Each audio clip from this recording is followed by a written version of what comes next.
ஒரு தாய்க்குருவியின் கதை. ஒரு அழகான காட்டுல இருந்த உயரமான மரத்தோட கிளையில ஒரு சின்ன மர வீடு ஒண்ணு இருந்துச்சு. அந்த வீட்டுக்குள்ள மீனுக்குருவி தன்னோட 2 குழந்தைங்க கூட வாழ்ந்து வந்துச்சு. மீனுவோட பையன் குக்கு ரொம்பவும் பிடிவாத குணம் கொண்டவனா இருந்தான். அவன் எப்போதுமே தனக்கு பிடிச்ச பொருளை கேட்டு தான் அம்மா கிட்ட சண்டை போடுவான். இப்படி ஒரு நாள் இரவு மீனுக்குருவி தானியங்களை எடுத்துக்கிட்டு தன்னோட வீட்டுக்கு வந்துச்சு. பசங்களா, இன்னைக்கு உணவு எடுத்துட்டு வர்றதுக்கு ரொம்ப நேரம் ஆகிடுச்சு. நீங்க ரொம்ப பசியா இருப்பீங்க. இந்தாங்க, இந்த தானியத்தை சாப்பிடுங்க. அம்மா, உங்ககிட்ட நான் இனிப்பான பழங்களை தானே எடுத்துட்டு வர சொன்னேன். எனக்கு இந்த காஞ்சி போன தானியம் வேண்டாம். மகனே குக்கு, அம்மா இன்னைக்கு நிறைய இடங்கள்ல பழங்களை தேடி பார்த்தேன். ஆனா எனக்கு எந்த பழங்களும் கிடைக்கல. நீ இன்னைக்கு இந்த தானியத்தை சாப்பிடு. நாளைக்கு அம்மா கண்டிப்பா உனக்கு இனிப்பான பழங்களை எடுத்துட்டு வரேன். வேண்டாம், நீங்க நேத்துக்கு இப்படியே தான் சொன்னீங்க.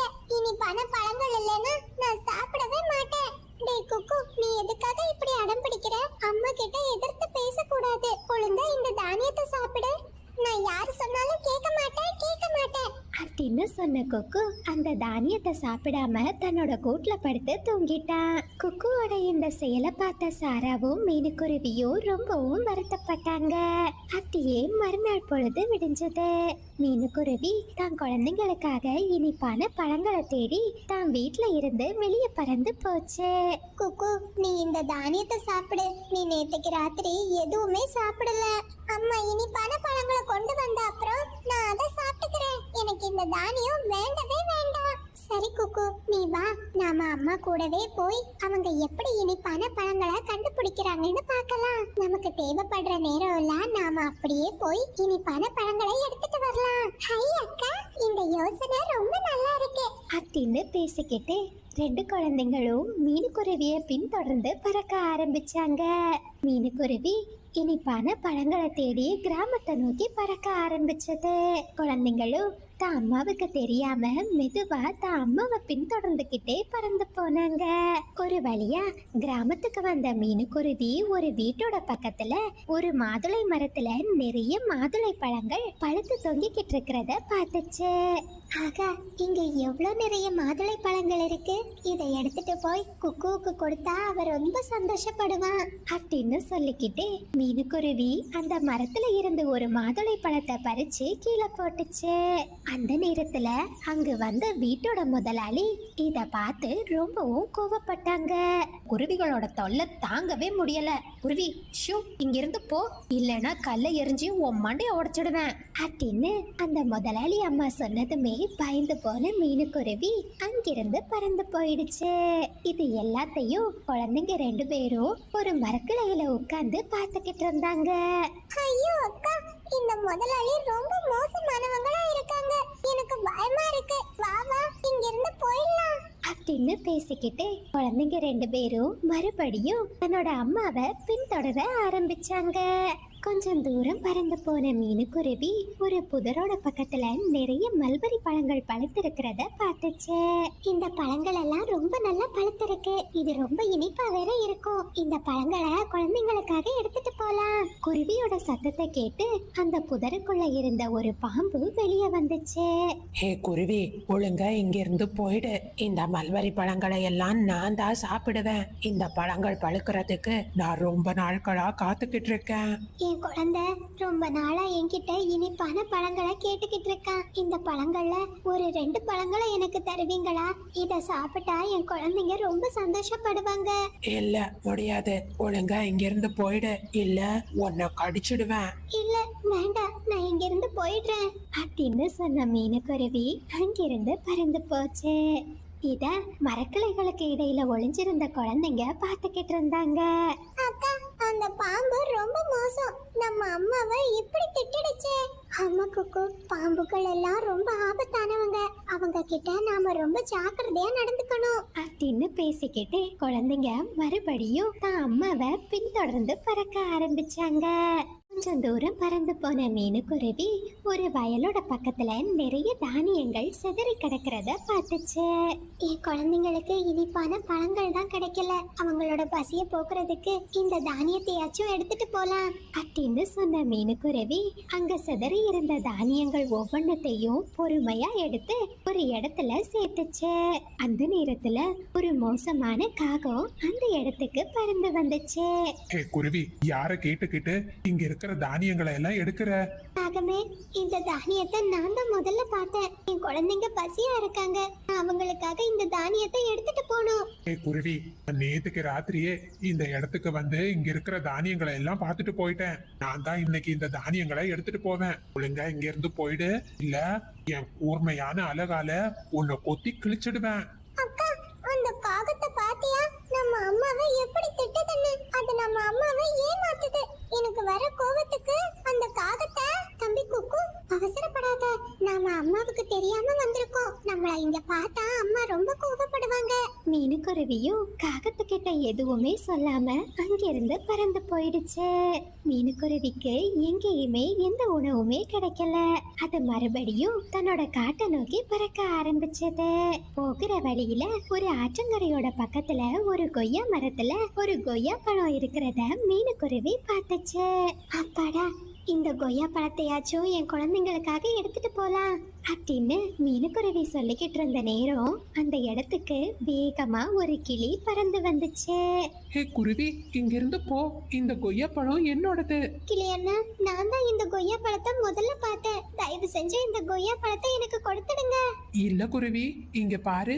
இந்த கொய்யா பழத்துல பாதி நான் சாப்பிட்டிருக்கேன். எனக்கு தாகமா இருக்குன்னு தண்ணி குடிக்கிறதுக்காக போனேன். கிளி அண்ணா, என்ன மன்னிச்சிருங்க. சரி, இத நீங்களே சாப்பிடுங்க அப்படின்னு சொல்லிட்டு மீனுக்குருவி மறுபடியும் தன்னோட காட்டுக்கு பறக்க ஆரம்பிச்சது. குழந்தைங்களும் அங்க நடந்த எல்லா விஷயத்தையும் பார்த்தபடியே மறுபடியும் தான் அம்மாவை பின்தொடர ஆரம்பிச்சாங்க. ஒரு வழியா மறுபடியும் தன்னோட காட்டுக்கு போன மீனுக்குருவி சில காஞ்ச தானியங்களை பார்த்துச்சு. ஐயோ, இன்னைக்கும் இந்த காஞ்ச தானியம் தான் கிடைச்சிருக்கு. இத பார்த்தா குக்கு ரொம்ப கோபப்படுவான். இருந்தாலும் அவங்க பசிய போக்குறதுக்கு இன்னைக்கு தானியம் தான் எனக்கு உதவி செய்ய போகுது அப்படின்னு சொல்லிக்கிட்டு மீனுக்குருவி அந்த காஞ்ச தானியங்களை பறிக்க ஆரம்பிச்சது. அந்த நேரத்துல காட்டுல திடீர்னு ரொம்ப அதிகமா மழை பெய்ய ஆரம்பிச்சிடுச்சு. குழந்தைங்க 2 பேரும் ஒரு மரத்தோட கிளையில ஒளிஞ்சபடியே தான் அம்மாவை பார்த்துக்கிட்டு இருந்தாங்க. மீனுக்குருவியும் அந்த தானியத்தை எடுத்துக்கிட்டு ஒரு மரத்தோட கிளையில உட்கார்ந்து இருந்துச்சு. ஆனா காட்டுல திடீர்னு ரொம்ப அதிகமா காற்று வீச ஆரம்பிச்சது. அந்த காற்றுல மரக்கிளையில இருந்த தானியம் அப்படியே அடிச்சிட்டு போயிடுச்சு. கடவுளே, என்ன இது? என் குழந்தைங்க எனக்காக பசியோட காத்துக்கிட்டு இருப்பாங்க. எனக்கு கிடைச்ச தானியத்தையும் நான் தவற விட்டுட்டேனே, இப்ப என்ன செய்யறது அப்படின்னு சொல்லிக்கிட்டு மீனுக்குருவி ரொம்ப வருத்தத்துல அழ ஆரம்பிச்சது. அக்கா, அம்மா ரொம்ப பாவம். நமக்கு உணவு எடுக்கிறதுக்காக அம்மா எவ்வளவு கஷ்டப்படுறாங்க இல்லக்கா? ஆமா குக்கு, அம்மாவை பார்த்தா எனக்கும் ரொம்ப கவலையா இருக்கு. வா, நாம சீக்கிரமா நம்ம வீட்டுக்கு போயிடுவோம். அம்மா கிட்ட சொல்லாம நம்ம இவ்வளவு தூரம் வந்ததை பார்த்தா அம்மா ரொம்ப கோபப்படுவாங்க அப்படின்னு பேசிக்கிட்டு 2 குழந்தைங்களும் மறுபடியும் தங்களோட வீட்டை நோக்கி பறக்க ஆரம்பிச்சாங்க. கொஞ்ச நேரத்திலேயே காட்டுல மழை பெய்யறதும் நின்னுடுச்சு. மீனுக்குருவி மறுபடியும் உணவை தேடி பறக்க ஆரம்பிச்சது. அந்த நேரத்துல ஒரு வயசான குருவி தான் உடைஞ்சு போன கூட்டை பார்த்து அழுதுகிட்டு இருந்துச்சு. குருவி, நீ தயவு செஞ்சு எனக்கு உதவி பண்ணுவியா? இந்த மழையில என் கூடு உடைஞ்சு போயிடுச்சு.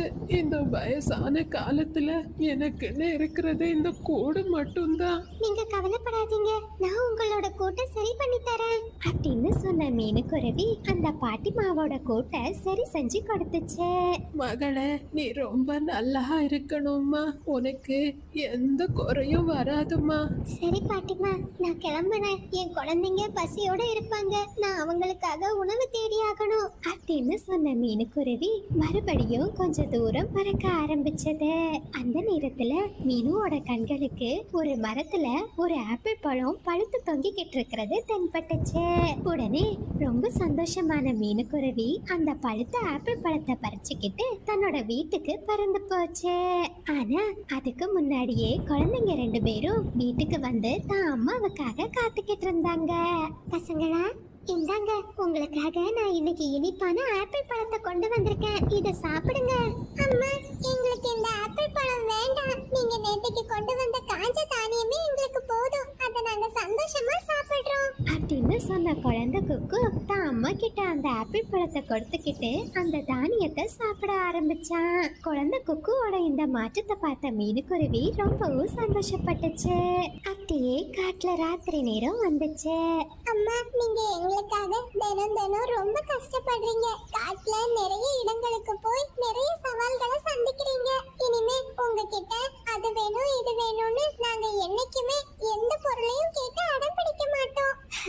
பசங்களா, இன்னைக்கு உங்களுக்கு என்ன ஆச்சு?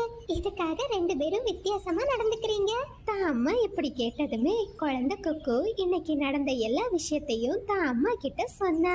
பசங்களா, உங்களோட இந்த மாற்றத்தை பாக்குறதுல அம்மாவுக்கு ரொம்ப சந்தோஷம்தான். ஆனா இனிமே அம்மாவுக்கு தெரியாம இவ்ளோ தூரம் எங்கேயுமே போக கூடாது, சரியா? அப்படின்னு பேசிக்கிட்டு அந்த குருவி குடும்பங்கள் ரொம்ப சந்தோஷமா வாழ ஆரம்பிச்சாங்க.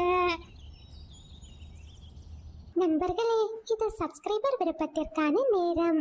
மதுமிதா, முகிஷா, ரகுன், ஜெஷிகா, சாதனா எல்லா குட்டீஸ்க்கும் ஒரு பெரிய hi. Hi Magishalini, hi Srivarshika, hi Minha Mariam, hi Yazhini Sri, hi Bhuvana, hi Kalpana, Nandu, Priya ரெண்டு குட்டீஸ்க்கும் ஒரு பெரிய hi. Hi Sarfas, hi Jeevitha, Thennarasi, Aditya ரெண்டு குட்டீஸ்க்கும் ஒரு பெரிய ஹாய். ஹாய் தஷ்வந்த், தியா, சக்தி ரெண்டு குட்டீஸ்க்கும் ஒரு பெரிய ஹாய். விஜய் ஸ்ரீ, கிருத்திகா ஸ்ரீ ரெண்டு குட்டீஸ்க்கும் ஒரு பெரிய ஹாய். ஆதிரா, திவ்யா, அத்விக் எல்லா குட்டீஸ்க்கும் ஒரு பெரிய ஹாய். முகன், ரியோ, முகேஷ் ரெண்டு குட்டீஸ்க்கும் ஒரு பெரிய ஹாய். சஞ்சீவ், மதன் குமார் ரெண்டு குட்டீஸ்க்கும் ஒரு பெரிய ஹாய். மோனிஷா, கிருத்திக், சானு எல்லா குட்டீஸ்க்கும் ஒரு பெரிய ஹாய். சத்யா, ஹஸ்கிகா எல்லா குட்டீஸ்க்கும் ஒரு பெரிய ஹாய். விஷ்ணு சுதன், தீபக் ரெண்டு குட்டீஸ்க்கும் ஒரு பெரிய ஹாய். ஹாய் ஸ்ருதி, நித்யா, நீங்கள் அனைவரும் அளித்து வரும் அன்புக்கும் ஆதரவுக்கும் மிக்க நன்றி.